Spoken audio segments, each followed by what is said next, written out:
In order to compete in powerlifting, your squat, bench press, and deadlift all need to be up to a certain standard. Your performance on the platform is going to be judged by 3 referees, and you have to convince at least 2 of those 3 that you've executed the lifts correctly according to the rules. In this video, we're going to take you through the specifics of lifting to competition standard in powerlifting. Welcome to episode 3 of the Path to Powerlifting series. When I did my first competition, I made a lot of mistakes. Let's take a look at my bench here.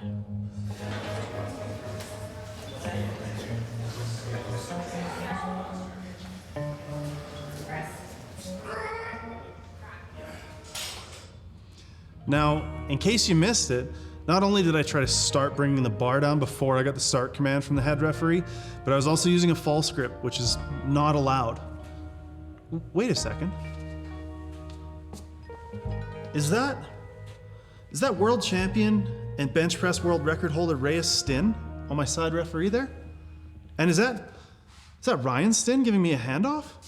Speaking of the Stins, they're the proprietors of Inner Strength products and are the sponsors of this whole video series. I wanted to highlight the fact that they volunteered at and hosted my first ever powerlifting meet because I think that illustrates just how long they've been contributing to Canadian powerlifting. Yes, Inner Strength has great products and good prices and hella fast shipping, but the reason that we f with them so hard is because they support powerlifting so hard. Inner Strength products is for lifters and by lifters, and they're incredible people. I truly want to see them succeed, and that's why we've decided to partner with them for the series. All those nice things being said, Rhea did still give me more than a few red lights that day. Let's get back to the video so that we can ensure that you are not going to be getting red lights at your first competition. For the sake of this video, we're going to refer to the competition standard for the lifts in the IPF. That's because the IPF is arguably the most strict of the federations. And therefore, if we use that as the reference, if your lifts pass in the IPF, then they should pass anywhere. With that being said, let's get into the rules and standards of the lifts, as well as the commands that you'll have to obey on the platform on meet day. First up, the squat. The main consideration when training your squat for competition is depth. Now the rulebook states that the crease of the hip must pass below the top of the knee joint. Squat depth is sometimes a contentious topic, but here's an illustration of the objective measure and a few camera angles showing appropriate versus missed depth. If you're training for a competition, you should ensure that you're filming yourself from various angles and make absolutely sure that you're hitting depth on every rep that you do. Beyond depth, there are still a few more considerations for the squat. You will need to receive a squat command from the head referee before beginning the descent of your squat. But bear in mind, there is no up command and you do not need to pause the squat in competition. You can stand as wide or as narrow as is comfortable for you, but in order to get that squat command, there are 2 prerequisites. Number 1, your knees need to be locked and not soft. And number 2, you need to be standing erect. Now, erectness isn't strictly defined, but I've only ever seen a few people too hinged or bent forward to get a start command. As long as you don't look like this, you should be fine. The commands for the squat are squat when you're in position and you're ready to execute the rep, and rack once you've stood the bar back up and locked out fully. I like to have lifters bear these things in mind when training for the squat. First, taking a few seconds after unracking to just stand still and settle before beginning their set. And again, taking a few seconds, holding still, standing fully locked out before re-racking after completing the set. Up next, the bench press. Most people who train the bench press without competition in mind are just gonna tap the bar to their chest and press it right back up. We call this touch and go. If you're gonna start training for powerlifting, the first thing you need to do is ditch touch and go. The number 1 rule to transition into a powerlifting style bench press is to get comfortable pausing the bar on your chest. Now the pause length, if I had to quantify it, is likely around 0.7 to 1.5 seconds long.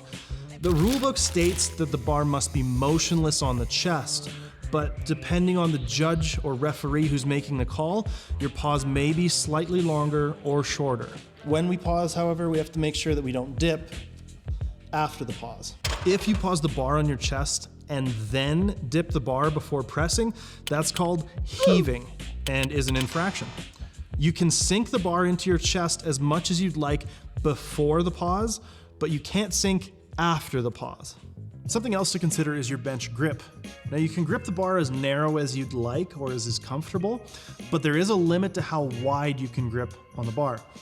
These rings in the knurling on a standard power bar are going to be 81 centimeters apart. The widest legal grip you can take is putting your index finger on that ring and covering it. Your head referee will be checking to ensure that even if you're max legal, you're covering the rings with your index finger. One more thing about the grip is that you must wrap your thumb around the bar. You can't use a false grip with your thumb behind the bar. Not only is this a major safety concern, but it's also necessary to fulfill the requirements in the rules of competition. There are a few more rules to consider, but luckily they're a little bit more straightforward. You must have your head down on the bench the whole time. Make sure that your head is in contact with the bench from the time you unrack to the time that you re-rack. The next thing to consider is your feet. When it comes to the setup and the press, the feet have to be as flat as the shoe allows and can't move from the position you set them in. The last setup rule is one that's generally agreed upon even for casual gym goers. If your butt lifts off the bench during the course of the press, that lift doesn't count. And lastly, the most contentious addition to powerlifting rules in quite some time, there is bench depth. To quote the IPF rulebook, it says, you must lower the underside of both elbow joints with or below the top surface of each respective shoulder joint.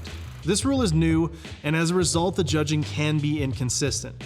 But what we're looking for is this part here being below this part here at the bottom of the movement. The bench press commands are the most numerous and unfortunately are also the ones I've seen the most people mess up. In the bench, once the lifter has unracked and has their elbows extended, we give a start command, and then once the bar is motionless on their chest, we have a press command. Once the bar is locked back out, much like in the squat, and the elbows are extended again, we have a rack command. Just like in the squat, when my lifters are training the bench, I always recommend they incorporate a slight pause after the unrack and before starting the set, as well as a slight pause again after completing the set and before the re-rack, so that we can simulate these pauses and be better prepared for meet day. And finally, deadlift. When it comes to the deadlift, thankfully, things are a little bit simpler. The number one thing that I have to work with newer lifters on is ensuring that they're fully locked out and ensuring that they hold that lockout. The things that make a lockout locked out are the extension of the knees, the extension of the hips, and finally, ensuring that the shoulders are in line with the rest of the torso. There's only one command in the deadlift, and that command is down. This command is given only once the lifter is fully locked out. There's no start command in the deadlift, and the lift is considered to have started once the lifter makes a deliberate attempt to lift the bar. That's why I always recommend a 1 to 2 count hold on the lockout at the top of every deadlift in training. We also must never, ever, ever drop the bar. In a powerlifting competition, we have to return the bar to the floor in our hands. This will have the added benefit of building more grip strength, which is certainly important in competition because there are no straps allowed in powerlifting. You'll also need to avoid ramping and hitching if you want your deadlift to pass in competition. Ramping is when you drive your knees forward under the bar to support the weight and then slowly ramp it up your thighs to lock it out. Hitching is when you jostle the bar up and down to get that little bit of momentum in order to get through a sticky lockout. One of the infractions on the deadlift is downward movement, so this up and down motion will cause your lift to be disqualified. These concepts, rules, and cues are things that we have to keep in mind at all times in powerlifting. Having a supportive and encouraging community to remind you about these things, as well as world-class coaches analyzing your technique in video reviews, weekly in check-ins, as well as a massive library of programs. That's what's on offer with the Calgary Barbell app. You can check it out. The link is in the description box below. If you can get these things locked in, you're gonna be absolutely ready to lift come time for your first competition. In the next episode of our Path of Powerlifting series, we're gonna cover anything you might need to pack to bring to a powerlifting meet. We'll see you there.